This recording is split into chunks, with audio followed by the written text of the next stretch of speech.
बहुत समय पहले की बात है। एक सुंदर और शांत गांव था जिसे सभी लोग कमलावन के नाम से जानते थे। इस गांव में एक बुद्धिमान और आदरणीय बौद्ध भिक्षु रहते थे जिनका नाम कार्तिकेय था। वे अपने ज्ञान और करुणा के लिए पूरे गांव में मशहूर थे। कार्तिकेय हमेशा लोगों को जीवन की सच्चाइयों और शब्दों की शक्ति के बारे में सिखाते रहते थे। एक दिन गांव के एक युवक का नाम गोपाल था जो अपनी कड़वी और कठोर बातों के लिए जाना जाता था। गोपाल को अक्सर गुस्सा आता था और वह गुस्से में आकर बिना सोचे समझे किसी को भी बुरा भला कह देता था। उसकी बातों से कई लोग आहत हो चुके थे, लेकिन उसे इस बात का कोई एहसास नहीं था। कार्तिकेय को इस बात का पता चला और उन्होंने गोपाल को अपने आश्रम में बुलाया। गोपाल के आने पर कार्तिकेय ने उसे मुस्कुराते हुए स्वागत किया और कहा, गोपाल, मैं तुम्हें एक कहानी सुनाना चाहता हूँ। गोपाल ने सिर हिलाते हुए कहा, हाँ गुरुजी, कृपया बताएं। कार्तिकेय ने कहना शुरू किया, बहुत समय पहले की बात है। एक छोटे से गांव में एक किसान रहता था। वह बहुत मेहनती और ईमानदार था। एक दिन उसके साथ एक छोटी सी घटना घटी जिससे उसका पूरा जीवन बदल गया। गोपाल की आंखें उत्सुकता से चमक उठीं और उसने ध्यान से सुनना शुरू किया। कार्तिकेय ने आगे कहा, एक दिन किसान अपने खेत में काम कर रहा था। तभी एक राहगीर वहां से गुजरा। वह थका हुआ था। उसने किसान के खेत में लगे आम के पेड़ से आम तोड़कर खाए और वही पेड़ की छांव में आराम करने लगा। किसान राहगीर को अपने खेत में देखकर अपशब्द कहने लगा। जाते जाते राहगीर ने किसान से कहा, तुम्हारे शब्दों का असर तुम्हारे ही ऊपर होगा। किसान को यह बात बहुत बुरी लगी, लेकिन उसने इसे गंभीरता से नहीं लिया। समय बीतता गया और किसान की फसलें धीरे धीरे खराब होने लगीं।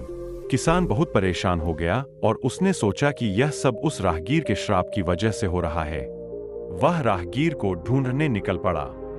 कई दिनों की यात्रा के बाद किसान ने उस राहगीर को ढूंढ निकाला और उससे माफी मांगने लगा।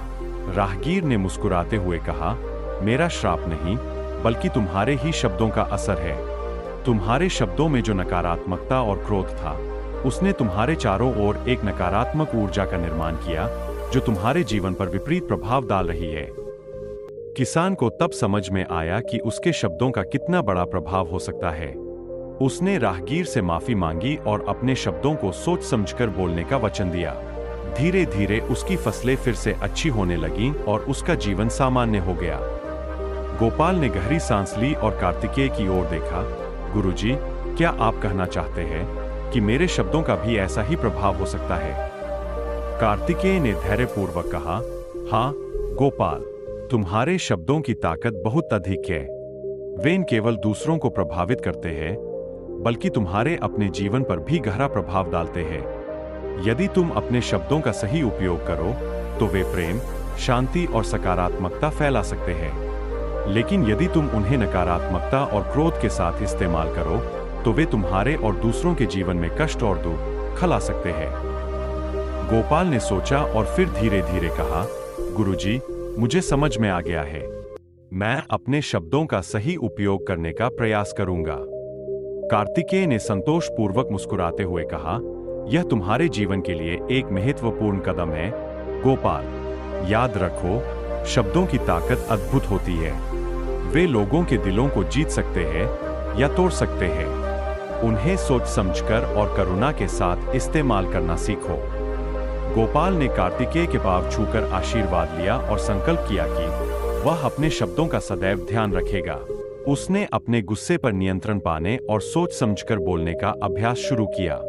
धीरे धीरे उसकी जिंदगी में बदलाव आने लगा।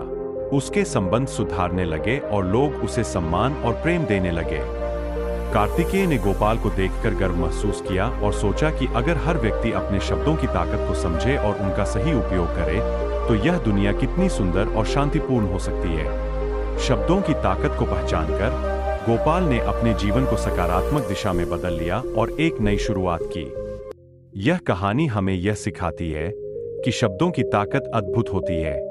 वे केवल ध्वनि नहीं होते, बल्कि उनके पीछे भावनाएं, विचार और ऊर्जा होती है। सही शब्द सही समय पर बोले जाए तो वे जादू कर सकते हैं। वहीं गलत शब्द न केवल दूसरों को बल्कि खुद को भी नुकसान पहुंचा सकते हैं। इसीलिए हमें हमेशा अपने शब्दों का सोच समझकर और करुणा के साथ इस्तेमाल करना चाहिए। इस तरह कार्तिकेय और गोपाल की कहानी ने कमलावन के लोगों को शब्दों की ताकत की महत्वपूर्ण शिक्षा दी। सभी ने मिलकर यह संकल्प लिया कि वे अपने शब्दों का सही उपयोग करेंगे और अपने गांव को एक बेहतर और शांतिपूर्ण स्थान बनाएंगे। और इस प्रकार शब्दों की शक्ति को पहचानकर पूरे गांव में सुख, शांति और प्रेम की लहर दौड़ पड़ी। दोस्तों, अगर आपको ये कहानी अच्छी लगी हो तो कृपया करके आपकी प्यारी चैनल पीसफुल बुद्धा को सब्सक्राइब अवश्य करें, ताकि ऐसी ही सीख देने वाली कहानी हम आप तक पहुंचा सकें।